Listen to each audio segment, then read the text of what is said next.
This is a video recording for the Tech Bites for Tuesday the 15th. We had talked about Discovery Education, or what it used to be called was United Streaming.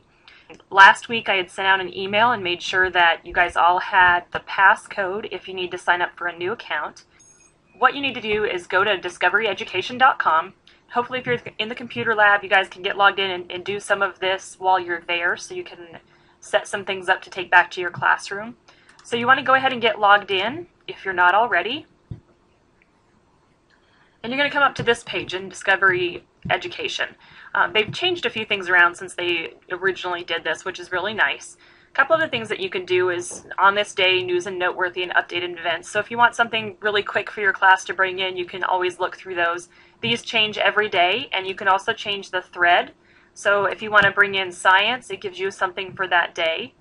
If you want to bring in mathematics, it'll just give you a little something that you can watch, and there's some resources that go along with that. A couple of the things that I want to go over today are going to be to create a folder where you can place some of your content in for your classes and have those things available. What I was thinking is that you guys could do a folder for each quarter and be able to have something readily on hand to pull out if you have an occasion where you need something, either for a substitute teacher or just those occasions where you didn't really plan on having kids, but they're back in the classroom and you need something to do. But it can be supplemental to what you already do during those quarters. So think about back over this school year, first quarter, second quarter, third quarter, fourth quarter, what are some of the overall themes of the things that you do with regards to like your unit topics. So what I want you to do is once you get logged in, go ahead and click on My Content right here on the top bar. And you're going to get to this web page that has some options for doing folders. I already have two, graphics and web design. I'm going to go ahead and add in a third just to show you how. I'm going to click right here, and you can choose a subject. You can choose a grade if you want. I'm going to go ahead and put, let's do first quarter supplemental, and click Create. So now I have this folder here that's blank and I don't have anything in it. I'm going to add content to this folder that I can use during my first quarter whenever I need something for unexpected days. But I'm also going to teach you how to search for information and content that's on here that you can use throughout. So kind of be looking for that as well. Go ahead and create all 4 of your quarters. Or if you want to think about your themes, you can name those as your themes as well. Let's say you teach one theme on Indians. You could create that folder there. So let me give you a little bit of time. You might stop this recording and go ahead and create those folders that you need. So after adding all of my folders in here, I wanted to show you that you can come back over here and you can delete those, or you can rename them if you need to. What I'm going to do is now search for some content to place in each of those, and I have some search options.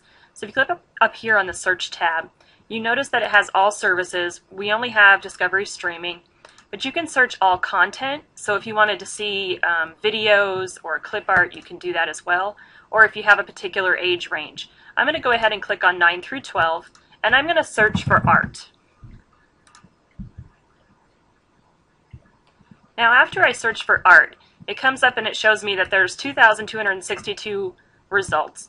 It gives me a little bit of the video, and if I just hover over this with my mouse, it'll actually do a little pop out and give me a description. It tells me here that there's a teacher's guide to go with this. The other information that's important is if you look right under the video, it tells you how long that video is, all of the segments contained. This one has 7 different separate videos, and if I hover over here, it shows me the different sections, so they're kind of sub-chapters. So if I wanted, let me pick a video here. I'd like to do this one. So how does memory function? We're going to incorporate this into one of my classes at some point, and maybe I want to start this in, say, the second semester, but I want to remember this for next year.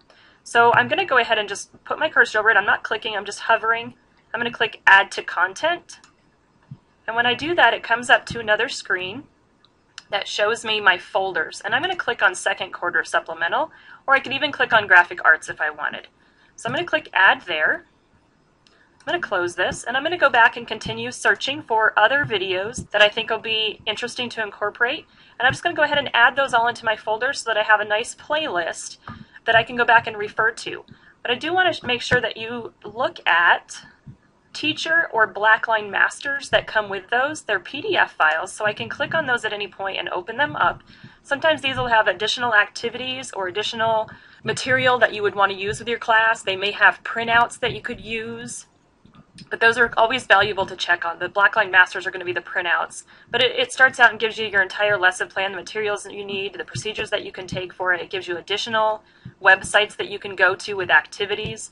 So those are always very useful to make sure you check out when you do use one of their videos. If you have questions, please let me know.